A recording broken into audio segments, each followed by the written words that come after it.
الحمد لله نحمده ونستعينه ونستهديه ونستغفره ونعوذ بالله من شرور أنفسنا ومن سيئات أعمالنا. من يهده الله فهو المهتد ومن يضلل فلن تجد له وليا مرشدا. وأشهد أن لا إله إلا الله وحده لا شريك له، وأشهد أن محمدًا عبده ورسوله وصفيه وخليله، بلغ الرسالة وأدى الأمانة ونصح للأمة فتركها على المحجة البيضاء ليلها كنهارها، ما زاغ عنها إلا هالك وما استمسك بها إلا مهتد، صلوات الله وسلامه عليه وعلى آله وصحبه أجمعين. وبعد. I'll start with a disclaimer. I'm not your khatib for this khutbah. I was asked about 10 minutes ago by our beloved Imam, Sheikh Ahmed, who honored me to be your khatib. So I'll try my best to gather some thoughts, inshallah, Rabbil Alameen, and present them to you. My dear brothers and sisters, hope is not just a matter of faith, nor is it only an abstract concept. Hope is something that we construct and we realize through strategizing, planning, commitment, and execution. Meaning that it is a constant struggle, something that not only that we desire, but we make a reality. It's not an illusion. Therefore, the Quran distinguishes between two types of hope. One is a delusionary and false hope, as the Quran refers to it, and the other one is the real and legitimate hope. Allah Azza wa Jalla tells us in the Quran, ذَرْهُمْ يَأْكُلُوا وَيَتَمَتَّعُوا وَيُلْهِهِمُ الْأَمَلُ فَسَوْفَ يَعْلَمُونَ. Let them eat and enjoy themselves and be diverted by false hope, for they are going to know. You often find people who subscribe to false hope,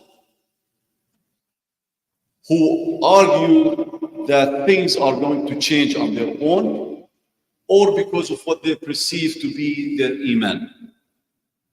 But this is not a real iman, as the Quran calls it false hope. This is a self-perception of iman.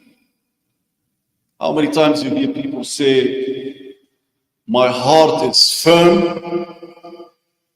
in terms of belief, I truly believe in Allah, but you don't see it demonstrated by their actions. How many times you see people who don't pray and they say, still, my iman is better than X who prays. Again, Allah Azza wa Jalla calls this false hope. Because as Hassan al-Basri tells us, one of the great Muslim scholars, iman is not only what is rooted firmly in our hearts, but it's also how we utter it, the way it's presented by our tongue. Al-imanu ma waqara fil qalb wa nataqa bihi al-lisan, and it's presented and uttered by the tongue, but it doesn't stand there. وَصَدَّقَهُ الْعَقْلُ, and is substantiated by our actions. So that takes us now, this takes us to the real and legitimate hope. The real and legitimate hope, it's not what we desire, it's what we achieve. It's what we seek to achieve and make a living reality. Now, when we talk about the real and positive hope, we have to remember that those who subscribe and espouse such hope, which is the legitimate one, as the Quran tells us, are the ones who are not prisoners of their despair, hopelessness, nor passiveness. Because you will see people who are aspiring hope, aspiring to achieve something in their lives, but they're passive about it. But if you look at our experience as human beings, Now, this is something that believers and non-believers alike can understand and relate to. Life is about this constant struggle from the moment we grasp the first breath as human beings. Your struggle started in this life. It's not only human beings, any living being has to earn its sustenance and has to make a living. We cannot imagine any living being that survives without acting, right? That's how it is. So whether you're a believer or not, still we understand that this is the example and this is the experience of mankind. Let's go back to humans. It's about this constant struggle from the moment we're born.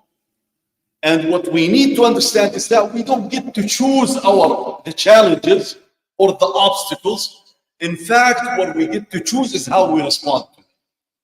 Because life is about challenges, it's about obstacles, right? Every one of us understands this. But how do we respond? Do we choose to get sick? Do we choose grief? Do we choose like sending our kids to school like from an early age, or did we choose that we go from an early age? But you know, this constant struggle is what's going to make them successful in their lives, right?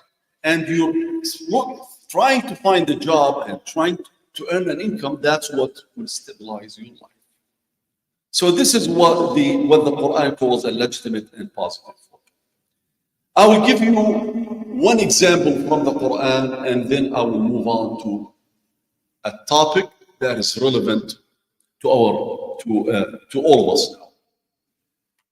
And this is only one example, because you will find ample examples that will speak to the same point.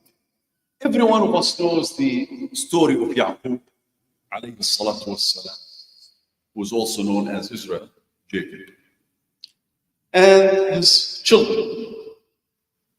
Everyone knows how they conspired against Yusuf, their youngest brother, and how they threw him in the well, came back to the father, claiming that he was eaten by a wolf. So I'm not going to spend the time telling you the story, because I know everyone knows the story of Yusuf. So Yaqub was meant to believe that his son was eaten, he was killed. Yaqub didn't trust them, didn't believe them. He knew that they were lying, but he didn't have any proof. According to some narrations, from the time his brothers ditched him to the time that he was reunited with his father, it was about 80 years.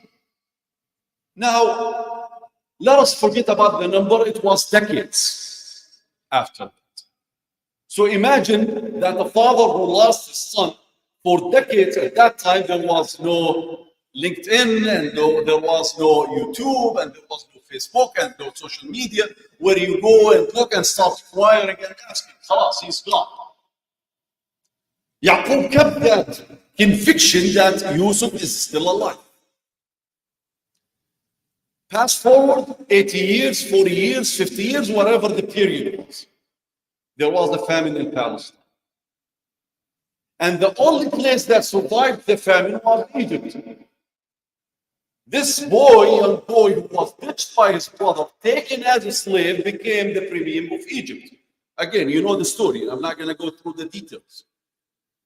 Based on a vision the king had, he became the premier, that the one who's managing the affairs of Egypt, navigating through the famine, and all of the surrounding region needed to get their sustenance from Egypt. So the brothers of Yusuf go to Egypt as like the rest of their communities.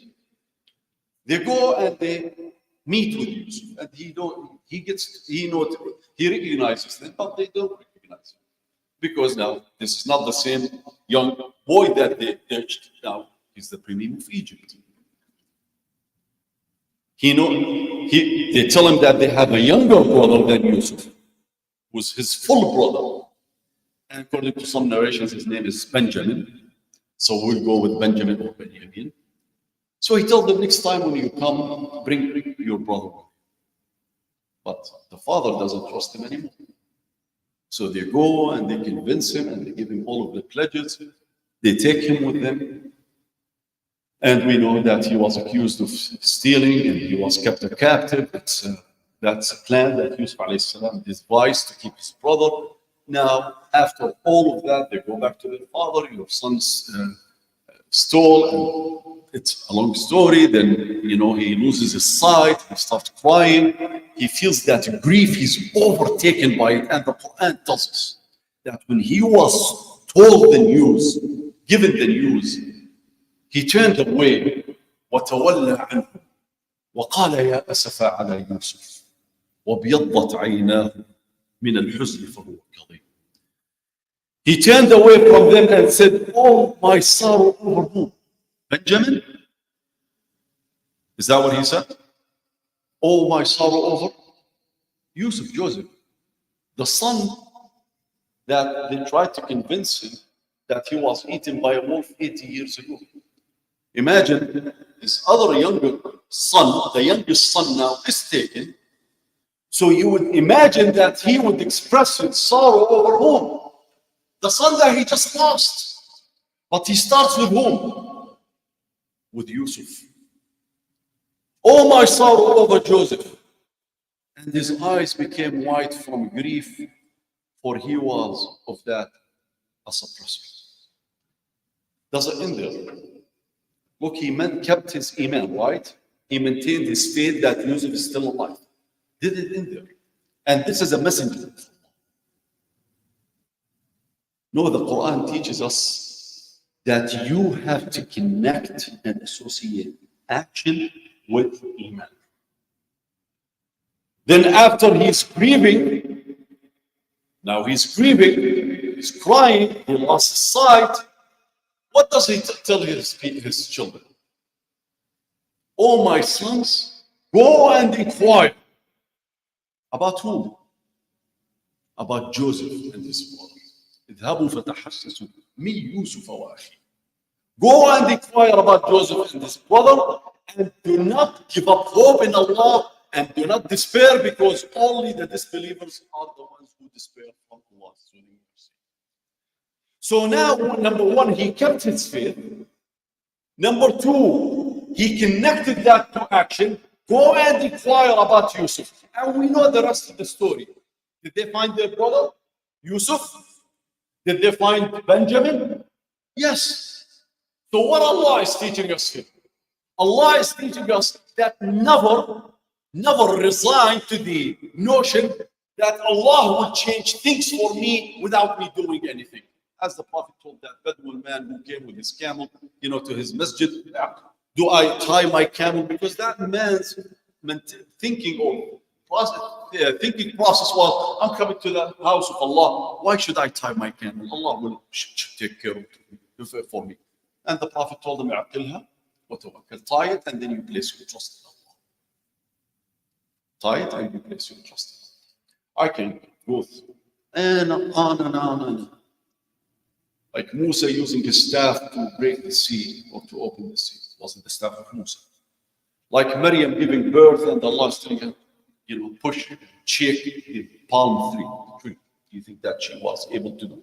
Like Ayub is very sick and he's supplicating to Allah, and Allah tells him, hit the ground with your foot. Although he's very sick. Was any of these actions that caused that change? We all know it wasn't. It was Allah's power, right? But Allah is teaching us a lesson that even when you tend to think that your capacity equals zero, you still have to do your best, no margin and how that is. Do your best and then you trust Allah. This is the real hope that we achieve. Why am I saying this? As I said, I'm not your khatib for today. 10 minutes prior to the prayer I was told. Because, my dear brothers and sisters, I'm an active member of our community for the cause of Palestine. And that's why I was asked to give the khutbah, because some people recognize me here. My name is Usama AbouRasheed. I come from Washington, D.C., and I'm here just visiting. I came to your masjid just to meet with a friend and to leave after the first prayer. I'm the executive director of the American Muslims in Palestine, and it's an affiliate organization, a C4 organization called Americans for Justice in Palestine Action, AGP Action, which is a C4. Now I'm not going to get to not explosives. C3 is like your masjid, you know, so it's tax deductible, or your donations are tax deductible. C4 is more of a lobbying. I hate to compare it to APAC, but it's like it does lobbying, okay, on behalf of Palestine. And I think all of you, definitely all of you, have been participating in actions for justice in Gaza, right? To force a ceasefire, to change the complicity of our government and our nation. And I don't know how many of you attended the rally that we had back in January, where over 400,000 people came into Washington, D.C. and demonstrated. My dear brothers and sisters, one issue that bothers me as an activist for Palestine, and the person who's talking to you is being dragged through the courts by the Zionists, received death threats, I'm not going to say on a daily basis, let's say on a monthly basis. Someone who, if you Google my name, you will be scared to say Assalamu alaikum to me after that. But I learned something. I don't get to choose any of these challenges. I get to choose how I respond. One thing I learned, that once we do our part and we do our best, Allah is not going to fail us. One thing also I know from my deen, that Allah is not going to judge me based on the outcome if I do my best and it doesn't change anything. Allah will judge me by best efforts. Nuh alayhi salam, the first prophet of al-Khamsa ulul azm, the five of the most resilient messengers of Allah, stayed with his people for 950 years calling on them. How many believed in Nuh? Allah tells us, وَمَا آمَنَ مَعَهُ إِلَّا قَلِيلٌ. Very few believed in him. But it wasn't over until Allah told him it is over. إِنَّهُ لَيُؤْمِنَ مِنْ قَوْمِكَ إِلَّا مَنْ آمَنَ. That's when it was over. Allah judged him based on his efforts. That's why he's the first to be mentioned among the fifth type of Ulul Azm. Nuh, Ibrahim, Musa, Isa, Muhammad, peace and blessings be upon him. Yunus alayhi salam was punished for not waiting for the command of Allah, because he thought it was over and he left his people. And Allah punished him and sent him back when he repented to the same people. I'm not going to go through the details. So one thing we need to learn, my dear brothers and sisters, is that doing our best is what counts with Allah. And two, once we do our best, Allah will bless. And three, we should never despair from Allah's mercy. Because I see people who come and say, yeah, we're wasting our time, we're wasting efforts, we're wasting resources, trying to change the trajectory of our corrupt and complicit policy in America, and change the corrupt politicians. And I say, you know what? That is surrendering to despair. And Allah is not going to accept from us that we have projected failure. How much did we try to make it succeed? So when you look at the dynamics here in America, we need to understand that the shift that we're noticing in terms of the tone, not in terms of policy yet, is because of your pressure. Because you have provided a voice to the voiceless.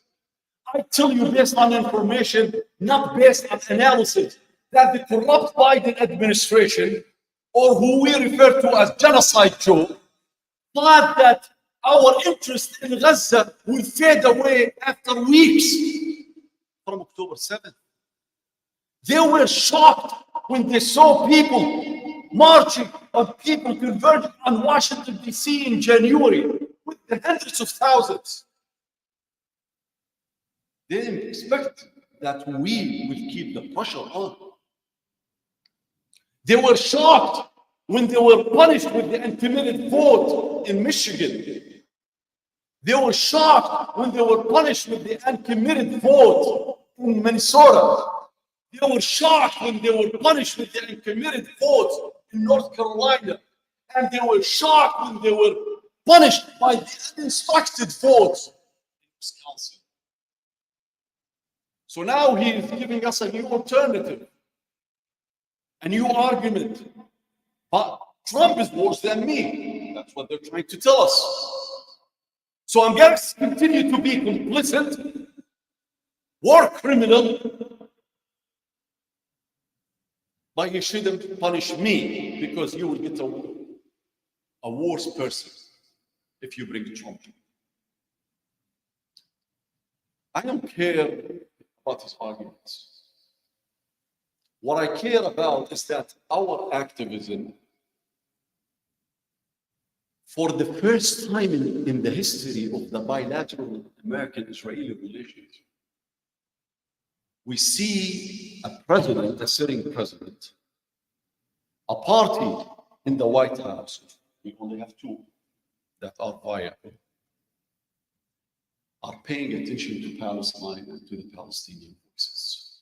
We're changing the trajectory. But if people ask me why aren't we able yet to prevent and to bring this to an end, I'll tell you because this is how much we invested so far. But now, this should usher in you. So no one should give up and despair when it comes to Gaza. The people of Gaza are not despairing and are not surrendering, and they continue to stand tall with dignity on their land and in fighting their oppressor. If they continue to say, shame on anyone, one of us in America, to say that I am depressed and I'm despairing. So I will tell you, continue, keep this fight on. Don't give up on them. Don't give up on the possibility of changing America. And remember that it is only after Allah in our hands to bring this to an end.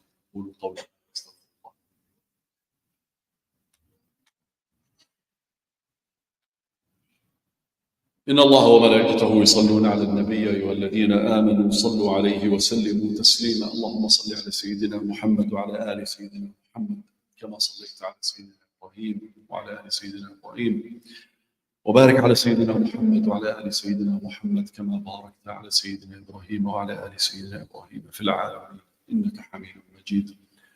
Again, I know that maybe the thoughts that I'm sharing with you are somehow disjointed because I was told 10 minutes prior to the khutbah that I will be your khatib. I was honored by your masjid and Sheikh Ahmed, Jazallah khair. But what I want to conclude, my dear brothers and sisters, one day before Ramadan, I came back from overseas. I was in the Arab world. I visited 2 countries. And I can promise you, change is not going to come from there at this point. I'm not saying that it's not going to come from there in a later point. But at this point, if in many of the Arab countries, if you go down and demonstrate for Palestine, you will be arrested. If you would say what I said today, you will be dragged off the member. Everyone is upset. How come we don't see people marching in the millions in the Arab world? You know, if they march in the millions in the Arab world, America will adjust its policy immediately. Just days or 2 weeks after October 7th, after this genocide started in Gaza, a cable from the American embassy in Oman was leaked, sent to the State Department, cautioning against losing an entire Arab generation. But I will remind you, Nikki Haley said in 2017 when Trump recognized Jerusalem as the capital of Israel. About a week later, she was interviewed by CNN, and you can Google it. And don't quote me on the days, but that's up to the best of my recollection. She said they told us the sky is going to fall on Earth on Monday. So Monday passed, Tuesday passed, Wednesday passed, Thursday passed, Friday passed, and the sky is still over us. It didn't fall on Earth. They were expecting the same thing. Now, people within the administration are telling this corrupt president the same thing. Don't worry about the Arab masses. They will be contained by the dictators. But here in America, no one can contain us. No one can stop us. And it's not only through rallying for Gaza, but also through your punishing votes, or through signing our petitions, or through being engaged, or through talking to your elected officials, or through education. We just concluded the month of Ramadan that started with the word Iqra, that changed the trajectory of history. So it is within our grasp to change the dynamics. Now you see Biden changing and toughening up with the other genocide, corrupt Prime Minister of Israel, not because he had a sudden conscious awakening, not because Chuck Schumer, the majority leader, Democratic majority leader in the Senate, who's an avowed Zionist, had a sudden conscious awakening, not because the other corrupt genocide, Nancy Pelosi, the former Speaker of the House, had a sudden conscious awakening. It is because they see the consequences of supporting a genocide state. And they're worried that they will lose the elections. It is because of a deliberate and meticulous work that has existed for many years now that contributed to the shift in public opinion, in the public opinion domain. It is this work that made the majority of Democrats more sympathetic to Palestine and with Palestinians. And I'm giving you information not based on data, but this is not a lecture, I wasn't prepared for it. But I want you to know this and leave with this, that your voices do. No one should project failure, and everyone needs to understand that the weight of responsibility on our shoulders is so heavy. Because only after Allah, after their steadfastness in Gaza and resilience, only us here in America, we can bring this to an end. So let us not give up on them. I'm not going to give you a detailed picture of the misery that they're living now and what they're suffering, because I know every one of us knows about it. But do we know what needs to be done here? Follow us, American Muslims for Palestine, Americans for Justice in Palestine Action. Follow both organizations, AGP Action, AMP. Follow us because I want every one of you to sign our petitions, our action alerts, to be part and engaged. It doesn't take you 30 seconds to put your information. And your letter will go, or your message will go to your senator or to your member of Congress, to your two senators or member of Congress, or to the corrupt White House, or to the corrupt State Department, or whatever. It doesn't take anyone 30 seconds. Are we doing that part? Let us do it. Let us do it, inshallah. American Muslims for Palestine and Americans for Justice in Palestine Action, or Jewish Voices for Peace, whatever organization. US Campaign for Palestine Rights, choose. But do something. And believe in Allah that victory is imminent. We're not talking about one round. You will remember this, that this is a pivotal moment in our history where the tide will change, inshallah. اللهم انصر الإسلام والمسلمين وأذل الظلمة والظالمين. اللهم من أراد بهذا الدين خيرا فوفقه إلى كل خير ومن أراد به غير ذلك فخذ وقت عزيز مقتدر. Oh Allah, descend your mercy on our brothers and sisters in Gaza. Oh Allah, give them victory. Oh Allah, descend your wrath on the oppressor. Oh Allah, make us among those who stand with the oppressed and stand for justice and stand with your deen. Sheikh, I wasn't prepared, so I was jumping from one idea to another. That's why it took too long. Jazakumullah.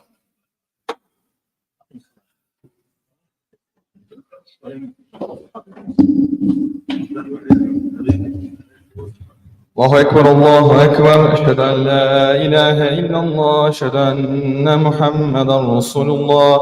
حي على الصلاة حي على الفلاح قامت الصلاة. الله أكبر الله أكبر. لا إله إلا الله. استقيموا للصلاة يرحمكم الله.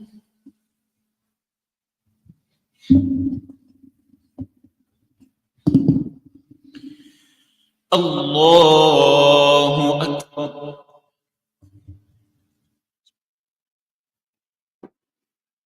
الحمد لله رب العالمين الرحمن الرحيم مالك يوم الدين إياك نعبد وإياك نستعين اهدنا الصراط المستقيم صراط الذين أنعمت عليهم غير المغضوب عليهم ولا الضالين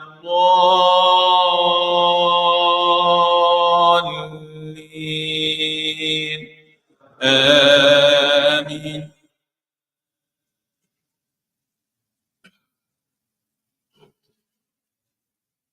أرأيت الذي يكذب بالدين فذلك الذي يدع اليتيم ولا يحض على طعام المسكين فويل للمصلين الذين هم عن صلاتهم ساهون الذين هم يراءون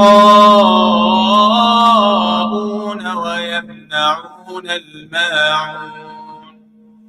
الله سمع الله لمن حمده. الله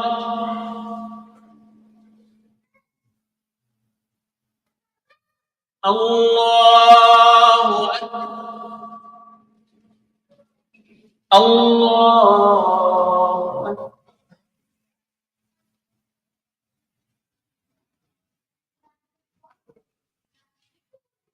الله أكبر. الحمد لله رب العالمين الرحمن الرحيم مالك يوم الدين إياك نعبد وإياك نستعين اهدنا الصراط المستقيم صراط الذين أنعمت عليهم غير المغضوب عليهم ولا الضالين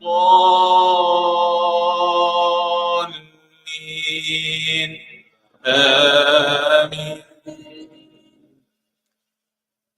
إذا جاء نصر الله والفتح ورأيت الناس يدخلون في دين الله أفواجا فسبح بحمد ربك واستغفر إنه كان توابا.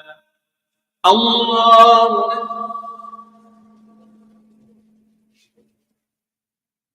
سمع الله لمن حمده. الله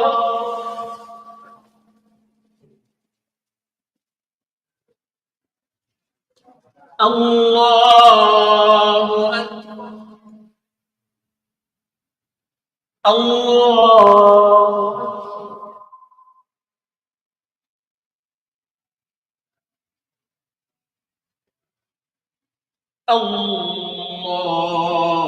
الله أكبر.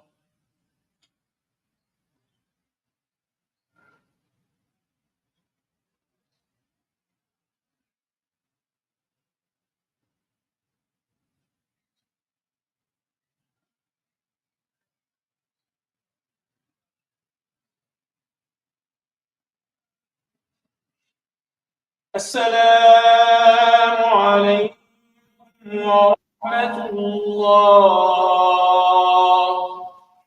السلام عليكم ورحمة الله.